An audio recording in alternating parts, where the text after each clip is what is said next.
Hello student. आज हम लोग इलेक्ट्रिसिटी के बारे में डिस्कस करेंगे जो कि क्लास 10 का चैप्टर 1 है। तो सबसे पहले स्टार्ट करते हैं कि इलेक्ट्रिसिटी या इलेक्ट्रिक करंट होता क्या है।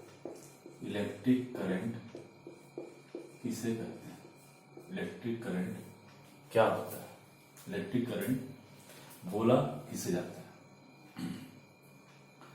तो फ्लो ऑफ चार्ज, ठीक है, पर flow of charge per unit time, यही कहा जाता है, यही होता है electric current. Flow of charge per unit time मतलब एक यूनिट टाइम में कितना चार्ज फ्लो किया। चार्ज की जगह पर कभी कभी इलेक्ट्रॉन भी लिखा रहता है। तो इलेक्ट्रॉन कब रहेगा और चार्ज कब रहेगा। इलेक्ट्रॉन तब रहेगा जब कोई कंडक्टर रहेगा। कंडक्टर मीन्स कोई सॉलिड चीज, जैसे कि मेटल हो गया। और इलेक्ट्रोलाइट क्या है। इलेक्ट्रोलाइट एक तरह का लिक्विड हो गया जिसमें कि करंट जाता है। और इलेक्ट्रोलाइट में जब करंट जाता है तो उसमें आयंस फ्लो करते हैं। तो चूंकि आयंस फ्लो कर रहे हैं, ठीक है, जैसे कि अगर नमक डाले हुए हैं तो Na+ का आयन Cl- का आयन फ्लो करेगा। तो चूंकि चार्ज फ्लो कर रहा है, आयंस फ्लो कर रहे हैं, तो यहां पर चार्ज बोला गया, ठीक है। लेकिन अगर आप कंडक्टर के टर्म में लीजिएगा तो आप बोल सकते हैं इलेक्ट्रॉन, फ्लो ऑफ इलेक्ट्रॉन पर यूनिट टाइम, ठीक है। तो इलेक्ट्रोलाइट ये लिक्विड है, तो इलेक्ट्रोलाइट में भी करंट जाता है। और अगर सॉलिड है तो कंडक्टर मेटल में भी करंट जाता है, पता ही है आप लोग को। अब इसके बाद आता है कि चार्ज क्या होता है, चार्ज किसे बोला जाता है, ठीक है। तो चार्ज के बारे में पढ़ते हैं। क्योंकि flow of charge is called current, तो चार्ज क्या पहले जानना चाहिए, चार्ज क्या है। तो चार्ज किसको बोलेंगे, चार्ज क्या होता है। तो ये तरह का प्रॉपर्टी है किसी भी सबस्टांस का, ठीक है, जिसकी वजह से वो दूसरे चीजों को अट्रैक्ट या रिपेल करता है, ठीक है, अट्रैक्ट करता है या रिपेल करता है। चार्ज बेसिकली कुछ नहीं है। आप अगर कोई भी मैटर के बारे में बात करें तो 9 में हम लोग पढ़े थे कि कोई भी मैटर जो होता है उस मैटर में वो मैटर एटम का बना रहता है, पता ही आपको, एटम का बना रहता है। बहुत सारे एटम्स मिलकर क्या बनाते हैं, कोई मैटर का निर्माण करते हैं, ठीक है। बहुत सारे एटम मिलते हैं तो एक एलिमेंट बनता है, एलिमेंट्स मिलते हैं तो कंपाउंड बनता है, कंपाउंड्स मिलते हैं, एलिमेंट मिलते हैं, कुछ भी मिल जाते हैं तो बन जाता है क्या, मिक्सचर। तो मैटर जो है वो एलिमेंट, कंपाउंड या मिक्सचर होता है। तो बेसिकली बात क्या है कि आपका एटम सबसे छोटा पार्टिकल होता है। अब उस एटम को फर्दर डिवाइड किया गया तो पता चला कि एटम के अंदर में क्या होता है, तो इलेक्ट्रॉन, प्रोटॉन और न्यूट्रॉन होते हैं। तो ये जो तीनों हैं, इसमें से जो एटम्स, इस तरह का स्ट्रक्चर दिखाया जाता है आपका। तो एटम्स में, एटम में क्या होता है कि न्यूक्लियस में प्रोटॉन होता है जो कि प्लस चार्ज है। प्रोटॉन में कौन सा चार्ज है, क्योंकि चार्ज हम लोग पढ़ रहे हैं, करंट पढ़ रहे हैं, तो करंट बेसिकली चार्ज का फ्लो, तो चार्ज को जान लेना जरूरी है।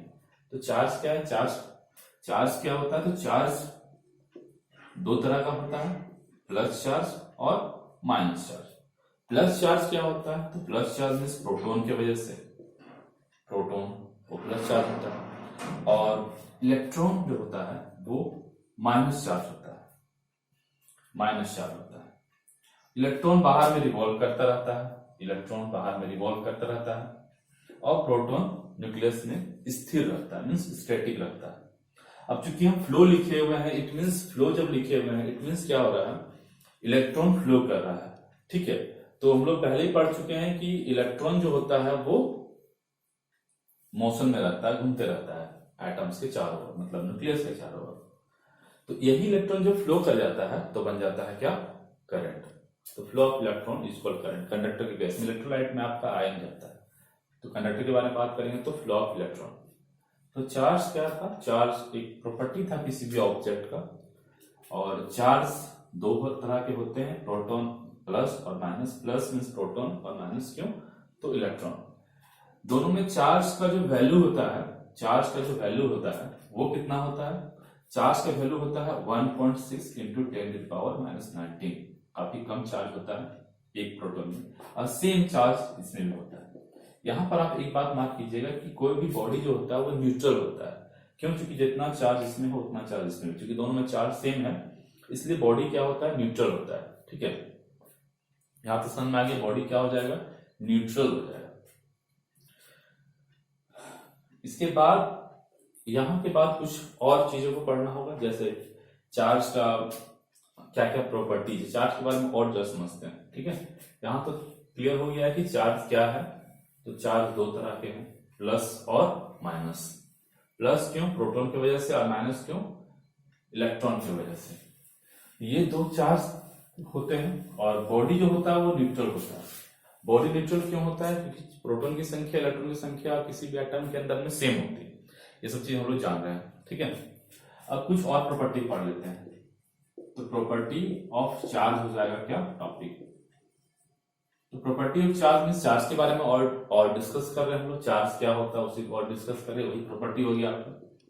तो प्रॉपर्टी ऑफ चार्ज में, प्रॉपर्टी ऑफ चार्ज के बारे में बात करेंगे। प्रॉपर्टी ऑफ चार्ज क्या हो जाएगा, तो पहला प्रॉपर्टी हो जाएगा कि लाइक चार्ज जो होता है, लाइक चार्ज रिपेल करता है, लाइक चार्ज रिपेल करता है। और अनलाइक चार्ज क्या करता है, अनलाइक चार्ज अट्रैक्ट करता है। लाइक चार्ज मीन्स हो गया क्या, लाइक चार्ज मीन्स हो गया कि दोनों का दोनों प्लस है, मतलब प्रोटॉन और प्रोटॉन अगर आ गया। और अनलाइक मीन्स क्या हो गया, एक प्लस एक माइनस है। तो आप लोग देखे भी होंगे कि जो बाल में ऐसे करते हैं कॉम को, तो इलेक्ट्रॉन का फ्लो होता है। तो इलेक्ट्रॉन का फ्लो की वजह से एक में चार्ज आ जाता है प्लस, एक में माइनस, तो उस वजह से वो अट्रैक्शन होता है, प्लस और माइनस अलग अलग चार्ज होने की वजह से। तो ये स्टैटिक इलेक्ट्रिसिटी का पार्ट है, जिसमें मतलब इलेक्ट्रॉन स्टैटिक है, फ्लो नहीं कर रहा है। लेकिन अगर यही इलेक्ट्रॉन फ्लो कर जाता है तो वो इलेक्ट्रिक करंट का पार्ट हो जाता है।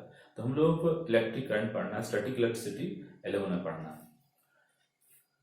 तो पहला प्रॉपर्टी समझ में आ गया। सेकेंड प्रॉपर्टी के अनुसार आप समझ सकते हैं कि चार्ज क्वांटाइज्ड होता है, चार्ज इज क्वांटाइज्ड। एक वर्ड है क्वांटाइज, इससे काफी न्यूमेरिकल्स पूछे जाते हैं। ठीक है, तो मीन्स किसी बॉडी में चार्ज कितने हैं वो, तो चार्ज कितने हैं वो Q बराबर N, एक फॉर्मूला है। इस फॉर्मूला से आपका स्टार्ट हो जाएगा न्यूमेरिकल्स। तो Q बराबर N, N क्या है यहाँ पर, N यहाँ पर नंबर ऑफ इलेक्ट्रॉन है, कितने इलेक्ट्रॉन, क्योंकि इलेक्ट्रॉन को ही फ्लो कराना, हम लोग क्योंकि कंडक्टर के बारे में पढ़ रहे हैं तो इलेक्ट्रॉन को फ्लो कराना है, तो कितना इलेक्ट्रॉन फ्लो करेगा वो आपका कहलाएगा N। E क्या है, E जो है वो एक इलेक्ट्रॉन में चार्ज है। एक इलेक्ट्रॉन में कितना चार्ज होता है, तो 1.6 10⁻⁻⁹। ठीक है, कूलम लिख दे रहे हैं। तो अब बात आ जाए कि कूलम क्या है, तो भी हम यहाँ लिख दे रहे हैं, है ना। चार्ज का यूनिट क्या होता है, चार्ज का यूनिट तो बोल सकते हैं उसको unit of charge, unit of charge. तो चार्ज का यूनिट होता है क्या, कूलम। चार्ज का यूनिट होता है कूलम होता है, कूलम साइंटिस्ट ने इसका बताया था। तो ये तीन प्रॉपर्टी कम से कम आपको याद रखना है। चार्ज रिपेल्स करता है लाइक चार्जेस में। सेकंड में चार्ज क्वांटाइज्ड होता है, चार्ज कितना किसी बॉडी में पता करना है तो उसके लिए फॉर्मूला होता है Q = N। जैसे कि क्वेश्चन ले सकते हैं कि किसी बॉडी में आप चार्ज का पता कीजिए, how much charge in the body if the electron is 5। अगर 5 किसी बॉडी में इलेक्ट्रॉन है तो कितना चार्ज होगा, किसी बॉडी में अगर 5 इलेक्ट्रॉन है तो चार्ज कितना होगा, तो 5 इंटू मल्टीप्लाई कर देंगे 1.6 10⁻⁻⁹। तो कितना उस बॉडी में चार्ज है वो पता चल जाएगा। यहां तक हो जा रहा है, इस सब में कोई प्रॉब्लम तो नहीं है। ठीक है, इसके बाद हम लोग चार्ज का काफी चीजें भी पढ़ ली। चार्ज का ये यूनिट पढ़ लिए, चार्ज का एक इलेक्ट्रॉन में कितना चार्ज होता है। एक पॉइंट और याद कर सकते हैं कि अगर किसी बॉडी में 1 कूलम चार्ज है, किसी बॉडी में 1 कूलम चार्ज है, किसी बॉडी में अगर 1 कूलम चार्ज है तो कितना इलेक्ट्रॉन, मतलब कितना इलेक्ट्रॉन फ्लो करेगा, कितना इलेक्ट्रॉन जाएगा कि 1 कूलम चार्ज बन गया। 1 कूलम चार्ज कितना इलेक्ट्रॉन के मिलने पर बनता है। How much electron is required to make a charge in body 1 coulomb, है ना। 1 कूलम चार्ज के लिए कितना इलेक्ट्रॉन फ्लो होना जरूरी होता है, ठीक है। तो उसके लिए याद कर लीजिएगा, सिर्फ उसको सॉल्व नहीं करके बता रहे हैं। 6125 10 to the power 18 इलेक्ट्रॉन्स, ठीक है। इसको ऐसे याद कर लेते हैं हम लोग। 1 कूलम चार्ज के लिए कितना इलेक्ट्रॉन फ्लो करना चाहिए, तो इतना इलेक्ट्रॉन फ्लो करना चाहिए। अगर इसको बोलिए कैसे आया, तो हम लोग यहाँ पर 2 मिनट समझ लेते हैं कैसे ये कैसे रहा है। ये जो आपका ये क्या लिखे हुए, ये लिखे हैं नंबर ऑफ इलेक्ट्रॉन, ठीक है, number of electron to make 1 coulomb charge. 1 coulomb charge बनाने के लिए कितना इलेक्ट्रॉन चाहिए, इतना इलेक्ट्रॉन चाहिए, ठीक है। इतना इलेक्ट्रॉन जब फ्लो करेगा तो 1 कूलम चार्ज, मतलब किसी बॉडी में अगर इतना इलेक्ट्रॉन है तो उसमें क्या है, 1 कूलम चार्ज है, मतलब, ठीक है।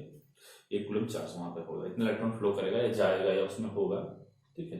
तो अभी कैसे निकला देखिए, हम जानते हैं Q इक्वल्स टू एन ही होता है। तो Q एन निकालने के लिए क्या करते हैं, एन निकालने के लिए Q बाई ए कर सकते हैं। तो Q का वैल्यू कितना है, Q का वैल्यू 1 कूलम दिया हुआ है, और E का वैल्यू कितना होता है 1.6 इंटू 10⁻⁻19 होता है। इसको सॉल्व जो करेंगे तो हम लोग का n का वैल्यू निकल जाएगा, ठीक है। अब ये सॉल्व करने के बाद इतना ही आता है, तो इसको आप बेसिकली याद कर सकते हैं कि 1 कूलम चार्ज किसी बॉडी में अगर है, 1 कूलम चार्ज है, अगर आप पता है कि एक कितना चार्ज है उस बॉडी में, तो 1 कूलम है, तो 1 कूलम अगर चार्ज है तो उसमें इतना इलेक्ट्रॉन होगा, ठीक है। इतना इलेक्ट्रॉन है इसलिए उसमें इतना चार्ज है। और अगर इतना इलेक्ट्रॉन मतलब कहीं से आया है, जैसे कि बॉडी तो आप जान रहे हैं कि न्यूट्रल होता है, जैसे किसी चीज का बॉडी भी न्यूट्रल होता है, कोई चार्ज नहीं होता। न्यूट्रल क्यों होता है, पहले बताएं कि प्रोटॉन और इलेक्ट्रॉन की संख्या सेम होती है, ठीक है, इसलिए होता है। इसके बाद जरा सा आगे बढ़ते हैं। चार्ज तो क्लियर है, और चार्ज क्यों पढ़ा गया, क्योंकि पता है हम लोग कि चार्ज का ही फ्लो होता है तो करंट बनता है, इसलिए चार्ज को हम लोग डिटेल्स में बढ़िया से समझने की चार्ज क्या चीज होती है। इसके बाद आ जाता है कि चार्ज फ्लो क्यों करते हैं, ठीक है। तो क्वेश्चन हो जाएगा वाई करंट या वाई इलेक्ट्रॉन फ्लो, इलेक्ट्रॉन क्यों फ्लो करते हैं। देखिए पहला क्वेश्चन तो हो गया कि फ्लो ऑफ चार्ज या flow of electron is equal to current. उसके बाद इलेक्ट्रॉन क्या था, तो इलेक्ट्रॉन एटम के अंदर में एक पार्टिकल होता है जो कि मूव करते रहता है, इलेक्ट्रॉन हमेशा घूमते रहता है न्यूक्लियस के अंदर में, हम लोग फिजिक्स केमिस्ट्री में पढ़े थे। लेकिन यही अगर मूव करने लगता है एक स्टेट सीधा तरफ चलने लगता है, तो वहां पर कहलाता है वो फ्लो ऑफ करंट, मतलब फ्लो ऑफ चार्ज, वहां पर करंट हो जाता है। बात है कि ये इलेक्ट्रॉन फ्लो क्यों करता है, ठीक है। तो इसका आंसर, सिंपल सा आंसर क्या हो जाएगा, ड्यू टू पोटेंशियल डिफरेंस। ये सिंपल सा आंसर हो जाएगा, पोटेंशियल डिफरेंस की वजह से होता है। पोटेंशियल डिफरेंस क्या होता है, इस टर्म को समझते हैं कि पोटेंशियल डिफरेंस क्या होता है। पोटेंशियल डिफरेंस किसको बोला जाता है, इसके लिए एक 2 पोर्ट ले लिए, ठीक है। 2 पोर्ट समझने के लिए इसको कर रहे हैं कि एक में क्या है, ज्यादा पानी भरा हुआ है, और एक में क्या है, कम पानी। जब इसको हम जोड़ लेते हैं तो क्या होता है कि इसका हाइट की वजह से, प्रेशर की वजह से ये यहां से यहां चला जाता है, ठीक है।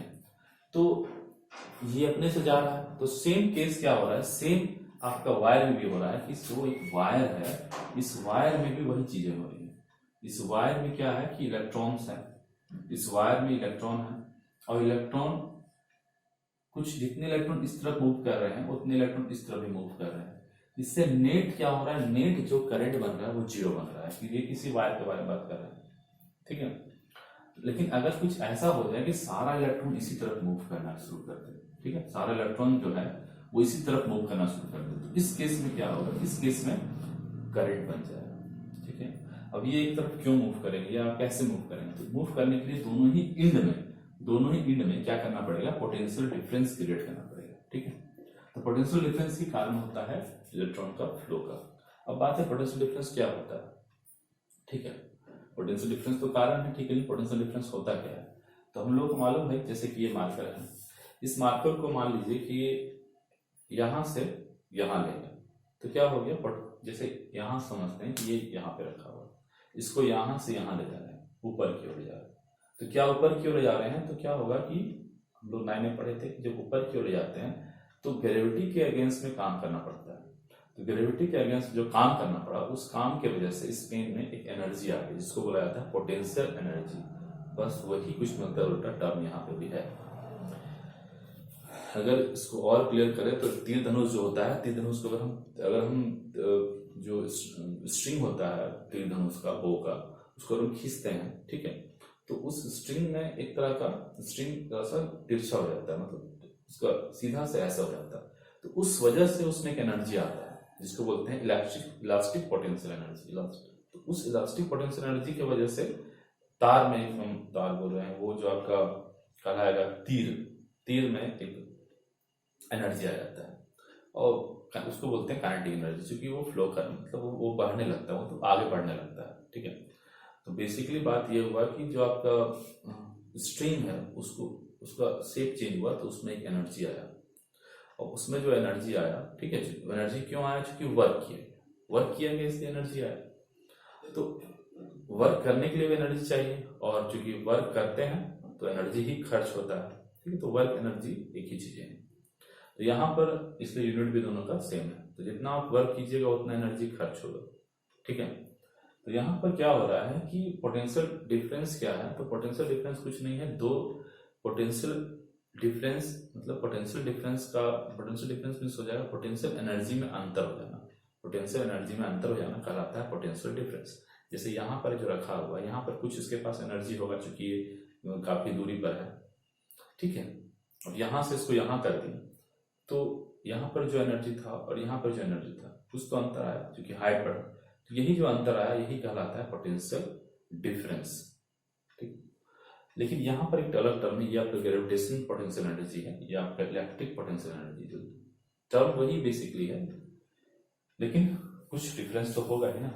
तो कुछ डिफरेंस क्या है समझते हैं। देखिए, अगर मान लीजिए यहाँ पर बहुत सारा, मतलब यहाँ पर मान लीजिए एक इलेक्ट्रिक फील्ड है। अब इलेक्ट्रिक फील्ड क्या होता है, कोई भी चार्ज होता है तो उसके आसपास एक क्षेत्र होता है, एक फील्ड होता है जहां तक उसका प्रभाव होता है।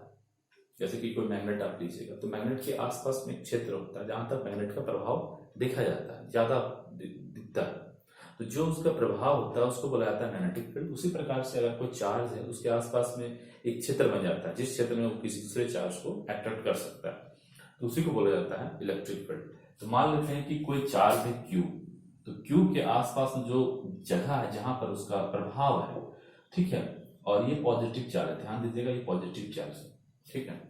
तो अगर ये पॉजिटिव चार्ज है और आप किसी पॉजिटिव चार्ज को सामने लाना चाहिएगा, ठीक है, मान लेते हैं कोई चार्ज क्यू है उसको आप सामने ला रहे हैं, तो सामने अगर आप इसको लाइएगा, सामने लाने के लिए आपको कुछ वर्क करना पड़ेगा। जैसे यहाँ पर आपको ग्रेविटी के अगेंस्ट वर्क करना पड़ा था, तो जहां भी किसी के अगेंस्ट आप वर्क कीजिएगा तो एक एनर्जी वहां पर यूज होगा, क्योंकि एनर्जी बिना आप वर्क कैसे कर सकते हैं।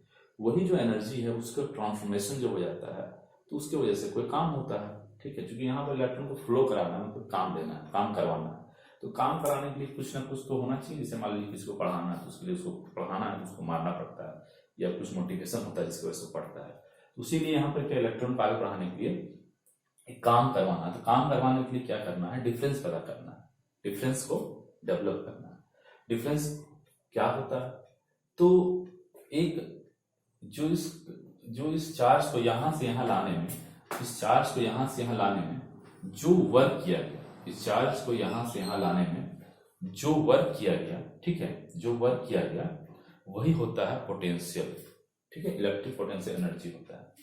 तो यहां पर मान लीजिए कुछ यहां से यहां लाए, तो यहां पर कुछ उसका पोटेंशियल एनर्जी था, अब यहां पर ले आए तो कुछ और पोटेंशियल एनर्जी हो गया। मतलब यहां से यहां लाने में जो वर्क किया गया, यहां से यहां लाने में जो वर्क किया गया वही वर्क कहलाएगा, क्या, वही वर्क कहलाएगा पोटेंशियल डिफरेंस, ठीक है।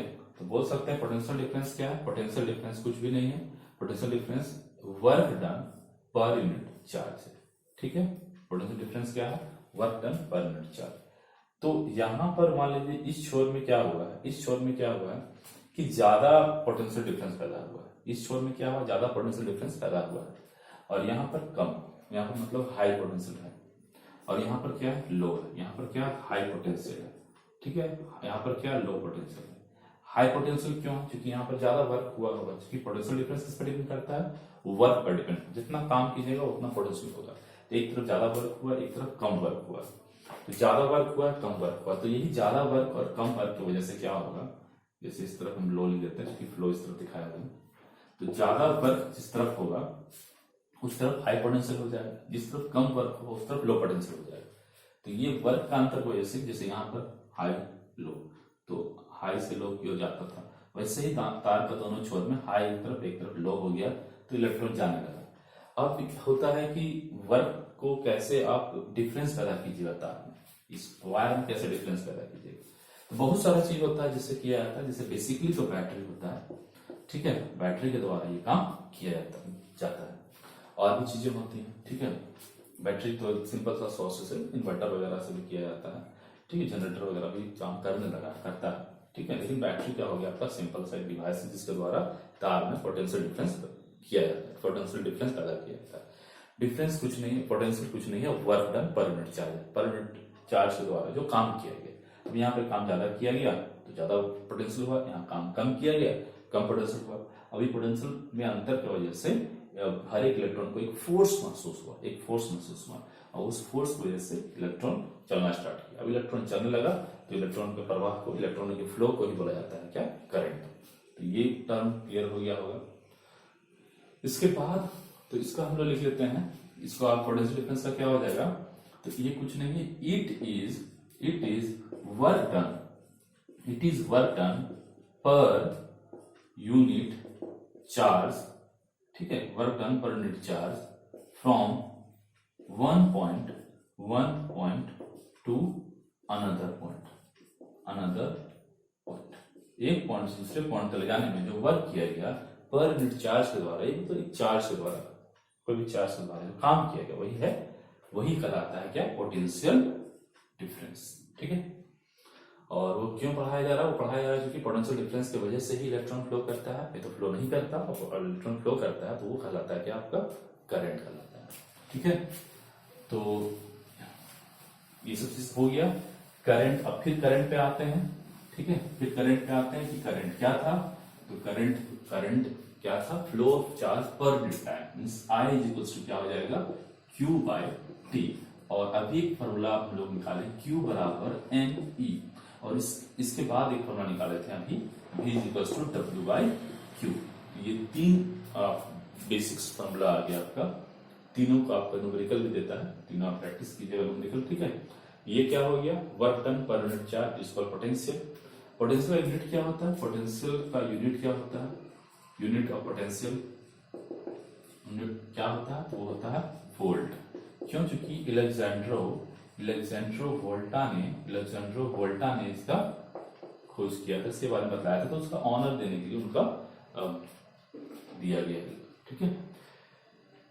करंट का ये हो गया फॉर्मूला, चार्ज पर मिनट टाइम, मतलब कितने टाइम लगा दिए आप चार्ज को फ्लो कराने। मान लीजिए अब 1 सेकंड में 10 कूलम चार्ज भेजें, और वही 1 सेकंड में अगर आप 20 कूलम चार्ज भेज दिए, तो जब 1 सेकंड में आप 20 कूलम चार्ज भेजे तो वहां पर करंट का वैल्यू क्या होगा, ज्यादा होगा, ठीक है। और कोई बॉडी में कितना चार्ज है या कितना चार्ज फ्लो कर रहा है वो कैसे डिसाइड होगा, तो कितना इलेक्ट्रॉन जा रहा है, ठीक है। ज्यादा इलेक्ट्रॉन फ्लो करेगा तो ज्यादा कूलम चार्ज बनेगा, देखते रहता है, ठीक है। और इलेक्ट्रॉन क्यों फ्लो करेगा, इलेक्ट्रॉन फ्लो करने के लिए पोटेंशियल डिफरेंस क्रिएट किया जाता है, तभी फ्लो करता है। पोटेंशियल डिफरेंस क्या होता है, तो ये बेसिकली वर्क करना ही होता है, वर्क जितना ज्यादा होगा उतना ज्यादा पोटेंशियल होगा। और पोटेंशियल में अगर अंतर पैदा हो जाए, मतलब एक तरफ ज्यादा वर्क हो जाएगा तार के एक छोर में, और एक छोर में कम वर्क हो जाएगा, तो उस अंतर की वजह से इलेक्ट्रॉन फ्लो करने लगेगा, फ्लो में चलने लगेगा, ठीक है, और वही बन जाएगा करंट, ठीक है। और यही चीज जो बैड कंडक्टर होता है उसमें फ्लो नहीं कर पाता है, उसमें चूंकि जो इलेक्ट्रॉन होता है वो एक तरफ फ्लो नहीं कर पाता है, ठीक है। और यह फ्लो कराने के लिए काफी ज्यादा एनर्जी देना पड़ता है, तभी वो फ्लो करता है। ऐसा उसका एटम का स्ट्रक्चर रहता है कि वो फ्लो नहीं कर पाता, ठीक, या काफी ज्यादा दोगे तो फ्लो करेगा। इसके बाद आ जाता है आपका कुछ सिंबल्स के बारे में जान लेते हैं, ठीक है। सिंबल, इसमें काफी सिंबल वगैरह यूज होते हैं, ठीक है, तो कुछ सिंबल पढ़ लेते हैं, ऐसा आप समझ सकते हैं। तो कुछ इंपॉर्टेंट सिंबल, जैसे कि एक है आपका रियोस्टेट, ठीक है, रियोस्टेट कभी पूछ देता है, ठीक है, रियोस्टेट का सिंबल है ना। बाकी बहुत सारे सिंबल्स है, जैसे कि बल्ब का हो गया, रेसिस्टेंस क्या आगे पढ़ेंगे, ठीक है, अमीटर का हो गया, है ना, वोल्ट मीटर का हो गया, गैल्वेनोमीटर का हो गया, ठीक है। इसके बाद आपका प्लग का हो गया, प्लग लगाते हैं हम लोग, वो प्लग हो गया। फिर प्लग जो कि क्लोज है, फिर स्विच का हो गया, है ना, फिर स्विच जो कि ओपन है, फिर स्विच जो कि क्लोज है। इतना सारा सिंबल तुम लोग समझ जाएगा, ठीक है। सबसे पहले ये आपका क्या है, अमीटर है। ए से लिखा हुआ पता चल रहा है, एक तरफ प्लस रहेगा एक तरफ माइनस रहेगा, ठीक है। अब अमीटर क्या समझते हैं, अमीटर जो है आपको कितना करंट जा रहा है, अगर करंट का वैल्यू को नापना है तो आप अमीटर का इस्तेमाल कीजिएगा, ठीक है। अमीटर से आप करंट नाप सकते हैं, ठीक है। और ये सीरीज में लगाया जाता है, किसमें लगाया जाता है, सीरीज में। अब ये सीरीज क्या होता है आगे डिस्कस करेंगे, सीरीज क्या होता है। ये लगाया जाता है पैरेलल में, ठीक है। और ये क्या नापता है, वोल्टेज नापता है, ठीक है। और ये क्या है, गैल्वेनोमीटर है, गैल्वेनोमीटर। तो गैल्वेनोमीटर क्या नापता है, ये करंट है या नहीं ये पता करता है, ठीक है। इसके बाद ये आपका क्या है, स्विच है जो कि ओपन है, मतलब स्विच ऑफ है। और ये क्या है, स्विच ऑन है। ये प्लग है जो कि ऑफ है, और ये प्लग क्या है, ऑन है, ठीक है। प्लग है ऑन, ठीक है, प्लग ऑन। ये आपके बल्ब में होता है रेसिस्टेंस क्या चीज हम लोग आगे पढ़ेंगे, रेसिस्टेंस क्या होता है। तो रेसिस्टेंस का अगर बात करें, रेसिस्टेंस ओम्स लॉ के बाद उसको पढ़ेंगे, जस्ट अब ओम्स लॉ पढ़ेंगे उसका रेसिस्टेंस को पढ़ेंगे। रेसिस्टेंस बेसिकली अगर समझना चाहें, रेसिस्टेंस जो है it is a property of conductor, है ना, due to which it oppose the flow of electron. मतलब इलेक्ट्रॉन जो फ्लो करता है कुछ अपोज भी होता है उसका, तो जो अपोज करता है उसी टर्म का नाम है रेसिस्टेंस, ठीक है। और रेसिस्टेंस को जब लगाते हैं तो दो तरह से लगाते हैं, एक लगाते हैं सीरीज में और एक लगाते हैं पैरेलल में। रेसिस्टेंस को नहीं लगाया जाता, रेसिस्टेंस एक टर्म है, लगाया जाता है रेसिस्टर को। तो रेसिस्टर को लगाते हैं सीरीज में या पैरेलल में। रेसिस्टर क्या होता है, रेसिस्टर एक ऐसा डिवाइस होता है जो रेसिस्टेंस ऑफर करता है, ठीक है। जैसे कि पंखा, बल्ब, जो भी आपका इलेक्ट्रॉनिक गैजेट होता है वो इलेक्ट्रॉन का फ्लो को अपोज करता है, ठीक है। अपोज नहीं करेगा तो फिर उसका यूज कैसे कर पाएगा, इसलिए अपोज करता है। अपोज मीन्स इलेक्ट्रॉन को फ्लो होने में प्रॉब्लम क्रिएट करता है। उसका यूज कर रहा है, वो जा रहा है, तो उसका कोई आदमी मान लो कि कुछ काम कर रहा है, आप उसको काम दे दे रहे हैं अपना, तो उसका काम को आप डिस्टर्ब करके अपना काम करा रहे हैं, तो एक तरह से अपोज हो जाएगा, ठीक है। ये बल्ब का ये इसको टर्म समझते हैं। कभी क्वेश्चन पूछ देता है कि रियल स्टेट क्या होता है। तो रियल स्टेट ये जनरली घर में नहीं रहता है।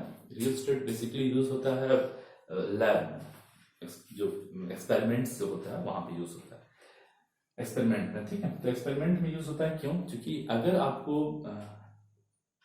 ऐसे क्या होता है कि पोटेंशियल डिफरेंस जब चेंज होता है तभी करंट चेंज होता है, ठीक है। पोटेंशियल डिफरेंस को चेंज करके ही आप करंट चेंज करते हैं, ठीक है। अभी हम लोग ओम्स लॉ पढ़ेंगे तो और क्लियर होगा ओम्स लॉ क्या होता है, तो उसको क्लियर करना ही है तो उसके तहत ही पढ़ते हैं। ओम्स लॉ क्या होता है, ओम्स जो जॉर्ज साइमन ओम थे, ठीक है, जॉर्ज साइमन ओम थे, उन्होंने बताया था कि अगर आप किसी भी तार में करंट कितना बढ़ेगा या घटेगा वो अगर जानना चाहते हैं तो उसके बारे में कहा था कि current is directly proportional to the potential difference across the wire. Means क्या होगा कि कोई तार के दोनों ही छोर में कितना पोटेंशियल डिफरेंस है वही डिसाइड करेगा करंट। मीन्स अगर पोटेंशियल डिफरेंस कम है तो करंट कम होगा, अगर पोटेंशियल डिफरेंस ज्यादा है तो करंट भी ज्यादा होगा, ठीक है। तो यही उन्होंने कहा था, मतलब current is directly proportional to voltage या पोटेंशियल डिफरेंस। तो यही बात को मतलब मीनिंग ये करने का कि बेसिकली क्या होता है कि पोटेंशियल डिफरेंस को चेंज करना पड़ता है करंट को चेंज करने के लिए।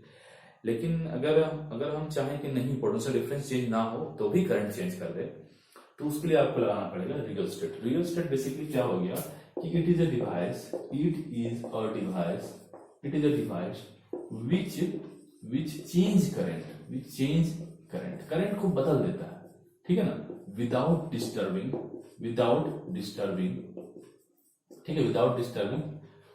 वोल्टेज या पोटेंशियल डिफरेंस को बिना आप यूज किए, ठीक है, बिना उसको बदले ही, है ना, आप करंट को चेंज करना चाहते हैं तो आप इसका इस्तेमाल कर सकते हैं। ये बेसिकली यूज होगा ओम्स लॉ को वेरीफाई करने में, ठीक। ओम्स लॉ को वेरीफाई जब करेंगे तो इसका इस्तेमाल करना पड़ेगा, ठीक है। तो हम लोग पहले पढ़ते हैं ओम्स लॉ पहले बता ही दिए कि ओम्स लॉ क्या चीज है, ठीक है। तो अब पढ़ते हैं ओम्स लॉ के बारे में। तो ओम्स लॉ ने क्या कहा था, पहले ही बोल दिए कि according to the Ohm's law, current flowing in a wire is directly proportional to the potential difference. ठीक है, पोटेंशियल डिफरेंस। और जो क्वांटिटीज हैं, keeping all other physical quantities constant। और भी जैसे कि टेम्परेचर को आपको चेंज नहीं करना है, वो चेंज कीजिएगा तो फिर ये चीज कभी कभी गड़बड़ हो जाता है, मतलब फॉलो नहीं करने लगता है। तो यही चीज लिखा हुआ keeping all other physical quantity constant. ठीक है, तो करंट फ्लोइंग इन वायर, ठीक है, I is directly proportional to क्या हो जाएगा, भी। ठीक है, यही ओम्स लॉ था। इसको इस तरह से लिखा जा सकता है कि V is proportional to I, मतलब वोल्टेज दिया बढ़ाइएगा तो क्या हो जाएगा, करंट बढ़ेगा। सिंपल सी बात है, अगर ये बढ़ रहा है तो वो बढ़ रहा है, तो वो बढ़ रहा है तो ये बढ़ता हुआ क्या जाएगा। ठीक है, आप लोग जानते हैं कि जब प्रोपोर्शनलिटी हटाया जाता है तो एक मतलब हटाया जाता है, उसको इक्वल किया जाता है तो एक कांस्टेंट देना पड़ता है। कांस्टेंट क्यों दिया जाता है, क्योंकि प्रोपोर्शन मींस इक्वल नहीं होता है।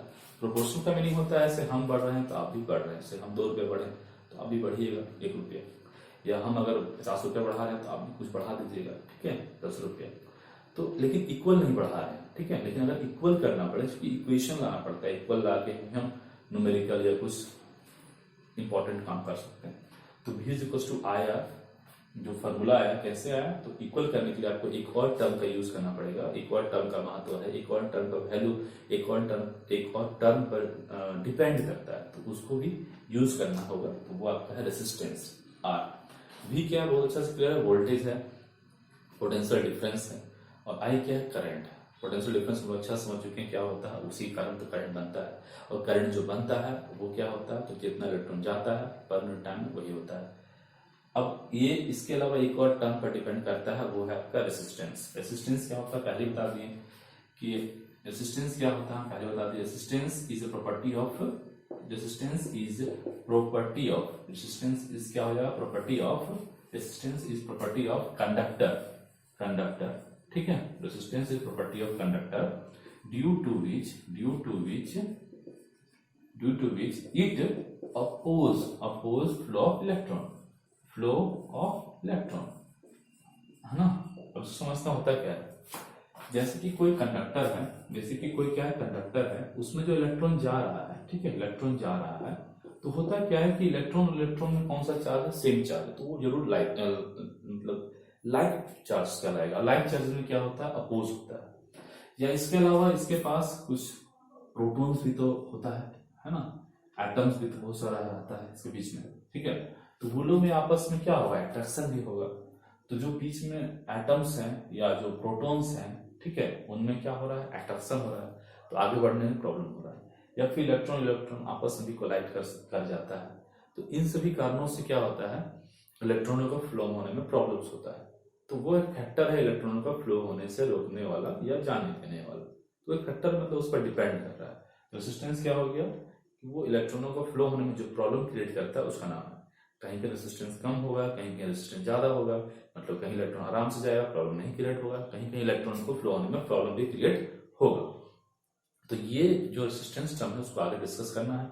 फिलहाल एक नोट वाला बात समझ लेते हैं कि रेसिस्टेंस जो होता है, जैसे ऐसे समझते हैं इसको, V equals to I R एक टर्म आ गया, इसको हम वेरीफाई कर सकते हैं। वेरीफाई करना आता है, एग्जाम में पूछता है कि वेरीफाई कैसे कीजिएगा। जहां हम बताए थे कि वेरीफाई करने के लिए रियोस्टेट का यूज होता है, वो बता दिए थे, उसका यूज भी करेंगे। लेकिन पहले समझ लेते हैं कि नोट में एक बात है क्या, कि रेसिस्टेंस जो होता है वो वोल्टेज पर डिपेंड नहीं करता। मीन्स क्या है कि वोल्टेज अगर पोटेंशियल डिफरेंस ज्यादा होगा तो रेसिस्टेंस कम होगा, ऐसा कोई बात नहीं होता। मतलब रेसिस्टेंस को मीनिंग पोटेंशियल डिफरेंस से कोई मतलब नहीं होता है, ठीक है। रेसिस्टेंस करंट पर डिपेंड करता है, ठीक है।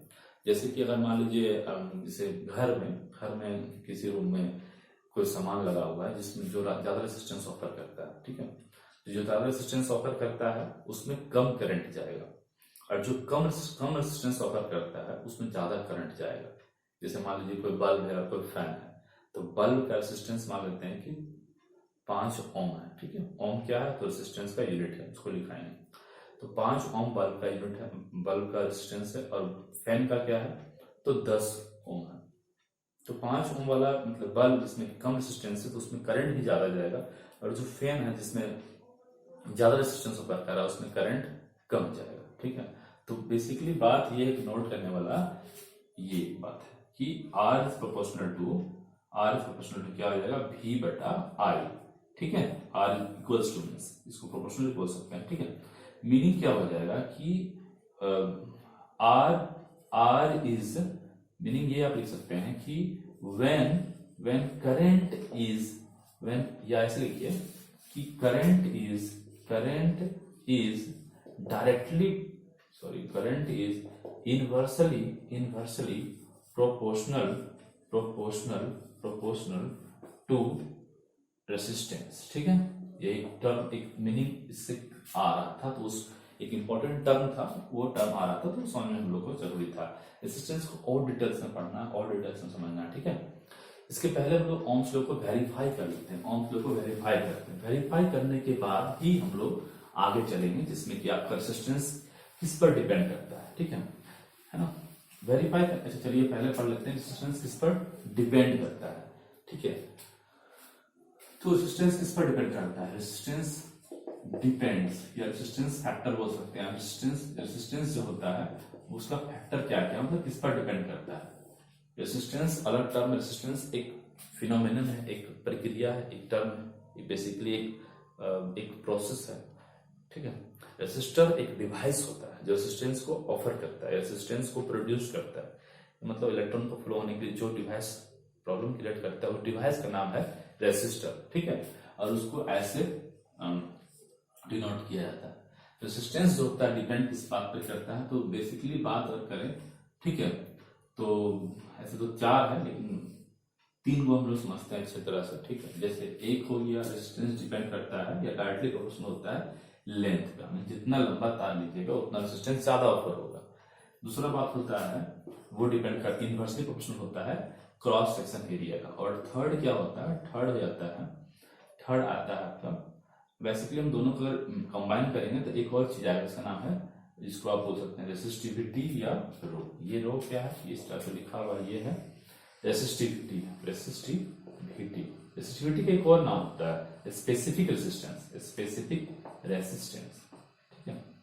इसका यूनिट क्या होता है, यूनिट हम लोग डिस्कस करते हैं, यूनिट जो है ओम होता है, ठीक है। तो ठीक है, ये तीन बात पर निर्भर करता है। ये क्या है, लेंथ, जितना लंबा रहेगा ज्यादा, उतना ज्यादा बार वो टकराएगा, उतना ज्यादा बार प्रॉब्लम क्रिएट होगा और उतना ज्यादा बार रेजिस्टेंस ऑफर होगा। तो बहुत सिंपल सा बात है। क्रॉस सेक्शन एरिया क्या होता है, जैसे कि आप मान लीजिए इसको तार अगर दिख रहे हैं, तो ये आपका जो ये से दिख रहा है, ये आपका जो इस तरह से यहाँ पे आ रहा है, ये गोल गोल है ना तार, मान लीजिए मोटा तार है, ये पतला भी तार लेते हैं, तो उसका एक सामने तरफ सर्कल की तरह दिख ही सकता है, उसको आप बोल सकते हैं क्रॉस सेक्शन एरिया, ठीक है। मतलब ये तार अगर है तो तार को हम काट दें तो ये जो आता है गोल जैसा, वो कहलाता है क्रॉस सेक्शन एरिया। तो क्रॉस सेक्शन एरिया पर इनवर्सली, जितना मोटा होगा तार उतना रेजिस्टेंस कम ऑफर होगा। और थर्ड होता है रेसिस्टिविटी। ये क्या होता है, ये एरिया यहाँ पे क्या पता चल गया, क्रॉस सेक्शन है। क्रॉस सेक्शन क्यों बोल रहे हैं, क्योंकि काटने के बाद जो मिलता है उसको क्रॉस सेक्शन बोला जाता है। रेसिस्टिविटी क्या होता है, तो बता दिए, उसका नाम इसका रेसिस्टिविटी है, या फिर स्पेसिफिक रेजिस्टेंस भी नाम है, दो नाम है इसका। तो रेसिस्टिविटी क्या है, तो ये nature of material, nature of conductor बोल सकते हैं, नेचर ऑफ कंडक्टर। होता क्या है कि कुछ कंडक्टर पहले से ही ऐसा बना रहता है, उसका अंदर स्ट्रक्चर रहता है कि उसमें इलेक्ट्रॉन को फ्लो होने में प्रॉब्लम नहीं होता है। और कुछ ऐसा कंडक्टर होता है जिसके अंदर ऐसा बनावट होता है एटम्स का, है ना, ऐसा वो बना रहता है अंदर में कि इलेक्ट्रॉन को फ्लो होने में काफी प्रॉब्लम होता है, ठीक है। तो वो सब पर भी डिपेंड करेगा, बस करना ही है। जैसे कि सोना में हो गया, सिल्वर में हो गया, इस सब में इलेक्ट्रॉन अगर फ्लो करेगा तो वो आप आराम से चला जाएगा। और वही आप आयरन लेते हैं तो काफी प्रॉब्लम, इसलिए आयरन का यूज भी नहीं किया जाता वायर के रूप में, क्योंकि उसमें काफी रेसिस्टेंस काफी क्रिएट होगा, बहुत जल्दी गर्म हो जाएगा, और गर्म होने से क्या होता है, वो अपना एनर्जी को लॉस कर लेता है, तो जो हमको चाहिए एनर्जी वो नहीं मिलेगा, ठीक है। तो ये रेसिस्टेंस का ये काफी चीजें था, रेसिस्टेंस का, रेजिस्टेंस क्या बता दिया गया था, रेजिस्टेंस क्या होता है, ओम इसका यूनिट होता है, ठीक है। अब 2 मिनट हम लोग वेरीफाई कर लेते हैं, ठीक है। टॉपिक हो जाएगा कि verify Ohm's law. Ohm's law कैसे आप वेरीफाई कीजिएगा, ठीक है। तो ओम्स लॉ को वेरीफाई करने के लिए हम लोग को एक सेटअप बनाना पड़ेगा, एक सेटअप तैयार करेंगे इस तरह से, ठीक है। इस तरह से सर्किट तैयार करना पड़ेगा, इसको बोलते हैं इलेक्ट्रिक सर्किट। इलेक्ट्रिक सर्किट क्या होता है, एक क्लोज सर्किट होता है जिसमें बेसिकली आप एक बैटरी, एक रेसिस्टर, एक स्विच लगाते हैं, ठीक है। यहाँ पे वही चीज कर रहे हैं, एक सेटअप तैयार कर रहे हैं, एक इलेक्ट्रिक सर्किट तैयार कर रहे हैं जिसमें कि आपका एक रेसिस्टर रियोस्टेट यूज किया गया है। रियोस्टेट क्यों यूज किया गया है, क्योंकि हम लोग को करना क्या है, वेरीफाई मींस क्या करना है कि हम लोग अलग अलग करंट लेंगे, जैसे कि 5 एम्पियर, 6 एम्पियर, 10 एम्पियर करंट का वैल्यू को चेंज करते जाएंगे। कैसे चेंज करेंगे, पहले बता दें, रियोस्टेट का इस्तेमाल करके आप करंट का वैल्यू को करंट का वैल्यू का चेंज कर सकते हैं। और करंट वैल्यू चेंज करेंगे, करंट कितना है वो भी चेक कर सकते हैं, अमीटर लगा दिया जाएगा।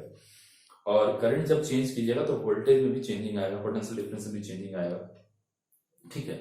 क्योंकि ओम्स ने बताया था करंट अगर बढ़ता है तो वोल्टेज भी बढ़ जाता है, ठीक है। लेकिन वोल्टेज को चेंज नहीं किया जा रहा, पर करंट को चेंज किया जा रहा। कैसे, रियोस्टेट के द्वारा। रियोस्टेट एक तरह का मशीन होता है, अब सिंबल तो ये है लेकिन देखने में कुछ डिफरेंट लगता है। उसमें एक जोकी के हेल्प से, तार के हेल्प से उसको यहाँ वहां सटाया जाता है, तो अलग अलग सटाने पर उसका रेसिस्टेंस अलग अलग ऑफर करता है। और अलग, जैसे कि हम पहले बताए थे, रेसिस्टेंस अगर कम होगा तो करंट का वैल्यू भी उसमें उस समय क्या होगा, उसमें करंट अगर रेसिस्टेंस किसी जगह पे कम होता है तो वहां पर करंट का वैल्यू बढ़ जाता है, ठीक है।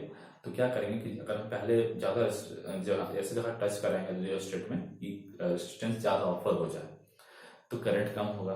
फिर उसको कहीं और टच करा, जैसे कि मान लीजिए इसको हम यहाँ टच कराएं, ठीक है, तो जो भी मिला करंट ज्यादा, मतलब ज्यादा रेसिस्टेंस था इस पॉइंट पर टच करने पर, तो ज्यादा मतलब कम करंट मिल रहा था क्योंकि ज्यादा रेसिस्टेंस ये ऑफर कर रहा था। जब यहाँ से टाइम तो रेसिस्टेंस गिर गया तो करंट का वैल्यू क्या हो गया, बढ़ गया। फिर यहाँ से टाइम तो रेसिस्टेंस और गिरा तो वैल्यू करंट का क्या हो गया, और बढ़ गया, ठीक है। तो इस प्रकार से करंट का वैल्यू को हम क्या कर रहे हैं, बढ़ाने की कोशिश कर रहे हैं, ठीक है।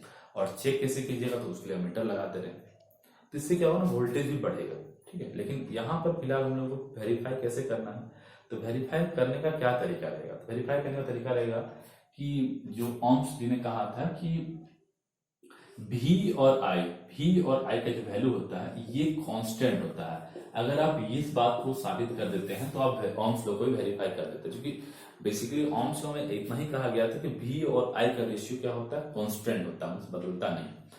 कोई भी सर्किट में अगर आप वोल्टेज को, मान लीजिए वोल्टेज को आप 5 रखें, है ना, तो करंट मान लीजिए फिलहाल क्या है, 2 मान होते हैं, ठीक है। वोल्टेज 5 है आपका, करंट आपका 2 है, तो कितना आ रहा है वैल्यू, 2.5 आ रहा है, ठीक है।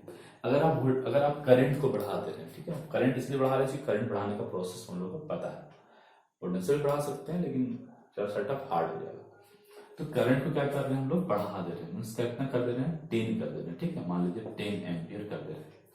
तो क्या हो जाएगा यहाँ पर, तो यहाँ पर आपका है ये हो जाएगा कितना, तो ये हो जाएगा 25 हो जाएगा, 25 होना निश्चित है, ठीक है। ये कैसे हो जाएगा 25, क्योंकि पता है कि ओम जी ने कहा था कि जो वैल्यू होता है कांस्टेंट होता है, जो एक बार जो वैल्यू आ गया हर बार उस सेटअप में वही वैल्यू आना ही है, ठीक है, ये कांस्टेंट हो जाता है। जिस कांस्टेंट का नाम दिया गया था क्या, रेसिस्टेंस नाम दिया गया था। इस कांस्टेंट का नाम क्या दिया गया था, रेसिस्टेंस। रेसिस्टेंस को ऐसे डिफाइन किया जा सकता है, resistance is the ratio of voltage and current, ठीक है, विच इज कांस्टेंट। अगर वोल्टेज को आप अगर चेंज करते हैं तो करंट भी क्या होता है, करंट भी चेंज हो जाता है, लेकिन उनका जो रेशियो होता है वो कांस्टेंट होता है, बदलता नहीं। आप उसको बदल रहे हैं, ये भी बदल रहा है, और कुछ इस हिसाब से बदल रहा है कि वैल्यू हर बार सेम ही देगा, यही ओम्स लॉ था। तो वेरीफाई करने के लिए हम लोग यही इसी चीज को बार बार चेक करेंगे, कितना वोल्टेज है, कितना करंट है, और डिवाइड करेंगे और हर बार पता करेंगे कितना वैल्यू आ रहा है। और चूंकि हर बार वैल्यू सेम आएगा तो वेरीफाई हो जाएगा। तो पहले सर्किट बनाते हैं, रेजिस्टर यूज करें क्योंकि हमको करंट अलग अलग करना पड़ेगा, ठीक है।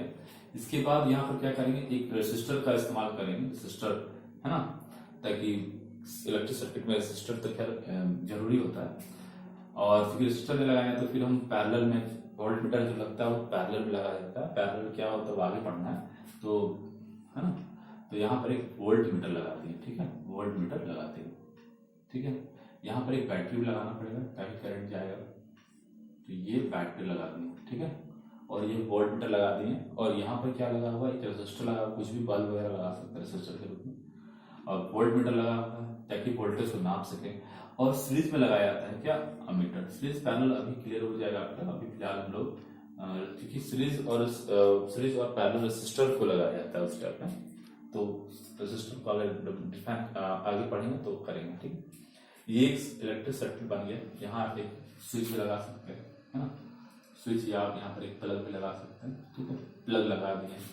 ये क्या हो गया, प्लग हो गया। पहले से सिंबल बता दिए थे, ये आपका प्लग है, ये बैटरी है, ये रियोस्टेट है, अमीटर है, ठीक है, और ये वोल्ट मीटर है। तो उसके बाद क्या करेंगे कि हम लोग क्या करेंगे कि पता करते रहेंगे कि यहाँ पर करंट कितना है, वोल्टेज कितना है, और उसको यहाँ पर प्लॉट कर देंगे इस ग्राफ में, ठीक है। इस तरफ हम लोग वोल्टेज ले लिए, इस तरफ करंट ले लिए, और फिर यहाँ से टच कराएं, फिर इसको यहाँ से हटा के यहाँ टच करा देंगे, फिर चेक करेंगे, ठीक है। फिर इसको कहीं और हटाएंगे, तो इससे हटाने से क्या होता है, अलग अलग जगह हटाने से करंट अलग अलग मिलता है। क्योंकि रेजिस्टेंस यहाँ, इसका नाम है रियोस्टेट। मींस क्या होता है, rheostat means variable resistor, variable resistance, resistance अलग अलग ऑफर करता हो, इसलिए तो घर में नहीं रहता है, क्योंकि घर में रेजिस्टेंस को चेंज करने की जरूरत ही क्या है ना, स्टेबलाइजर वगैरह बना सकता है, लेकिन ऐसे यहाँ पर तो घर में तो कोई यूज नहीं होगा इसका, ठीक है। तो यहाँ पर क्या होगा, एक ग्राफ बन जाएगा, कुछ इस तरह का ग्राफ बनेगा, जहां पर ऐसे बढ़ा रहे हैं तो ये भी इतना बढ़ा है, ये इतना बढ़ा है, ये भी इतना बढ़ा है, ये इतना बढ़ा है, इतना बढ़ा है। तो ये ग्राफ से क्या हो रहा है कि ये चीज प्रूफ हो जा रहा है। इसको आप लिख भी सकते हैं, क्या क्या अपैरेटस यूज किए हैं, ठीक है। और ये ग्राफ से समझ में आ रहा है कि इतना ही बढ़ रहा है, उतना ही बढ़ रहा है, और ये कांस्टेंट, ये स्ट्रेट लाइन जो है शो कर रहा है कि कांस्टेंट है वैल्यू। अगर आपका यहाँ पर 5 है, यहाँ पर अगर 2 है, तो हम लिखे हुए हैं, फिर आपका यहाँ 10 हो गया, ये भी बढ़ कितना हो गया, 25 हो गया, ठीक है। ये 2 है, ठीक है, तो यहाँ पर 10 है, और यहाँ पर आपका जब 5 था, तो अब जो 25 हुआ तो ये 10 हो गया। तो बढ़ने का एक तरीका जो है ना, वो कांस्टेंट है। तो इस ग्राफ से इसको हम वेरीफाई कर सकते हैं, सिंपल से, ठीक है। तो आज इतना ही रखेंगे। पार्ट 1 क्लियर हो गया है, उसका 2 पार्ट कर दिया जाएगा ताकि समझने में आसानी पड़े। कुछ न्यूमेरिकल्स वगैरह को अलग से डिस्कस करेंगे, ठीक है। I बराबर क्यू टी, फिर V equals to I R, ये Q बराबर एन ई, ठीक है, B equals W by Q. इस सब का जो न्यूमेरिकल्स है उसको हम लोग बाद में डिस्कस करेंगे पार्ट 2, ठीक है। Thank you.